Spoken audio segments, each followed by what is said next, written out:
Story की शुरुआत में हम सबसे पहले अपनी फीमेल लीड को देखते हैं जिसका नाम है ये फान और बहुत ही ज्यादा मनचली लड़की है। उसके मन में जो भी आता है वो कर ही देती है और इसका अपने हाई स्कूल के क्लासमेट पर क्रश होता है जिससे वो कभी भी अपनी दिल की बात नहीं बोल पाती, जबकि वो उसे हाई स्कूल से ही पसंद करती है। ज्यादा वो कभी उससे मिली नहीं, बात भी नहीं की और उस लड़की ने उसे कभी नोटिस भी नहीं किया, तो बेचारी हिम्मत भी नहीं जुटा पाई उसे प्रपोज करने का या फिर उससे बात करने का भी। आज वो भाई दुनिया भर की हिम्मत समेट कर ये डिसाइड करती है कि वो उसे प्रपोज करने जाएगी।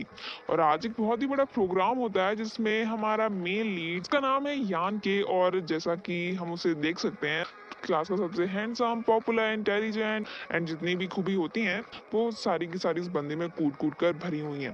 तो इस यहाँ पर वो अपना पियानो परफॉर्मेंस दे ही रहा होता है। यहाँ पे ये फान रेड कलर की ड्रेस में एंट्री मारती है और आज तो वो पूरा मन बनाकर ही आई थी। यान की परफॉर्मेंस खत्म हो जाती है तो वो जाकर स्टेज पर खड़ी हो जाती है और वो सभी को बताती है कि आज वो बहुत ही ज्यादा कुछ इंपॉर्टेंट अनाउंस करने वाली है, तो सभी अपनी अटेंशन इधर ही रखना। तभी सभी उसे बहुत ही गौर से देखने लगते हैं कि क्या होने वाला है और तभी वहां पर जो सिल्क क्लॉथ है वो हिलने लगता है और उसका ध्यान उसी पर चला जाता है और वो जस्ट गिरने वाला ही होता है।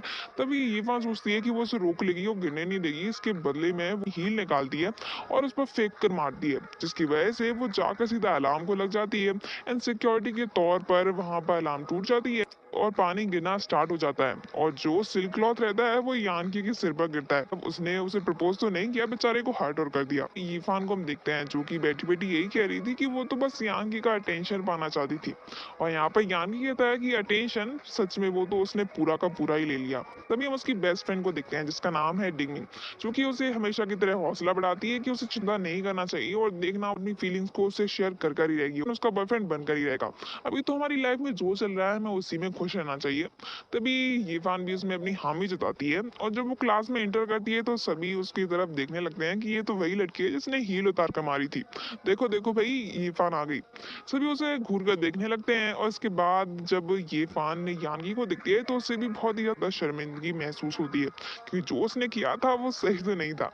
इसके बाद अपनी डेस्क पर जाकर बैठ जाती है और यहाँ पर टीचर आते हैं जो कि उन सभी को बताते हैं कि हमारे कॉलेज में एक स्पोर्ट्स एंड म्यूजिक का कंपटीशन होने वाला है जिसमें सभी बच्चों को काफी अच्छे से पार्टिसिपेट करना है।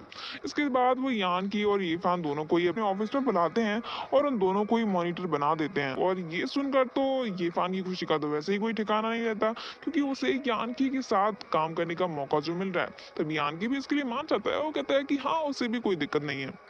और इसके बाद कंपटीशन स्टार्ट हो जाता है जहां पर यीफान को एक पैर पर दौड़ना था, अपने अपोनेंट को डिफीट भी करना था जो कि उसे रोकने की कोशिश कर रहा था। और यहाँ पर यीफान अपनी पूरी कोशिश करती है लेकिन जब अपनी स्ट्रेंथ खोने लगती है और उसे लगता है कि अब उससे नहीं होगा, तभी इतने में ही यानगी खड़ा होता है, वो उसके लिए चेयरअप करता है। और भाई इससे ज्यादा यीफान को क्या चाहिए था, यही तो उसके लिए काफी दाव दिखती है कि यानगी उसके लिए चेयरअप कर रहा है तो उसके अंदर भी अलग से ही कोई ताकत आ जाती है। और उसके बाद वो खड़ी होती है और उस बंदे को एक ही बार में गिरा देती है और उसके बाद वो जीत जाती है। ये बार तो कंपटीशन खत्म हो जाता है और जब डिंगमिंग उसके पास आती है और उसे बताती है कि तुम कितनी पागल हो, तुम्हारे पास इतने सारे मौके थे कि तुम यानकी से बिल्कुल चिपक ही जाओ और उसे कभी भी दूर ना हो, और तुम इतनी ज्यादा बुद्धू हो कि तुम्हारे दिमाग में कुछ घुसता ही नहीं है। यीफान कहती है कि उसे तो ये दिमाग में नहीं आया, अगर डिंगमिंग ना होती तो वो तो कुछ कर ही नहीं पाती। यही पर यानकी जा रहा होता है, वो हमारी यीफान के बारे में ही सोच रहा था और उसे ऐसा याद आता है कि उसने इस लड़की को कहीं तो देखा है पर याद नहीं है। और एक लड़की वहीं पर खड़ी होती है जिसके पास एक बॉक्स होता है, तो ऑब्वियस वो यानगी को प्रपोज करने वाली थी। यानगी से कहने वाली होती है कि वो उसे लाइक करती है काफी टाइम से। इतने में ही यहाँ पर यीफान आ जाती है और उसके हाथ में बहुत ही बड़ा बॉक्स था। के लिए वो हेल्प तो मांगती है लेकिन जब देखती है कि ये दोनों थोड़ी बिजी हैं तो वहां से जाने लगती है, लेकिन यानगी उसकी हेल्प करता है और वो उस लड़की की बात सुनता भी नहीं है।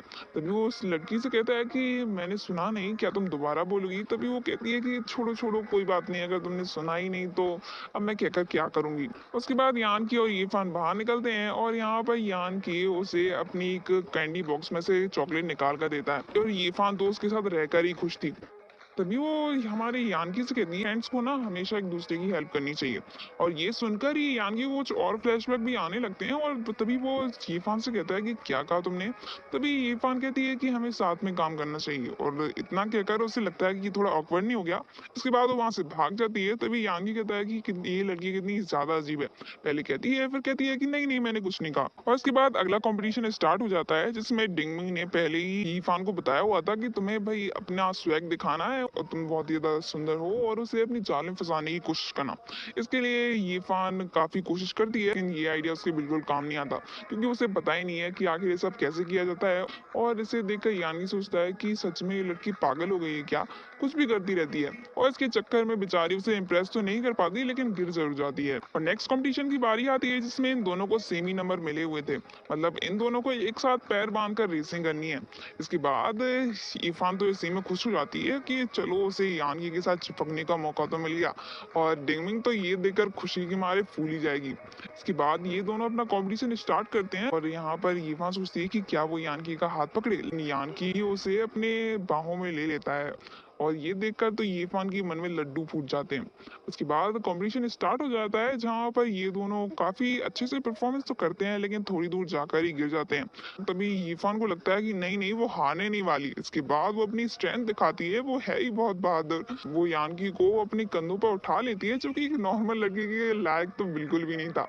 और यहाँ पर यानकी देखता है कि उसकी दुनिया उल्टी कैसी हो गई। तभी उसे पता चलता है कि उसे तो यीफान ने उठाया हुआ है, वो भी अपने ऊपर। और इसके बाद वो अपना सारा होश खो देता है कि उसे एक लड़की ने उठाया हुआ है।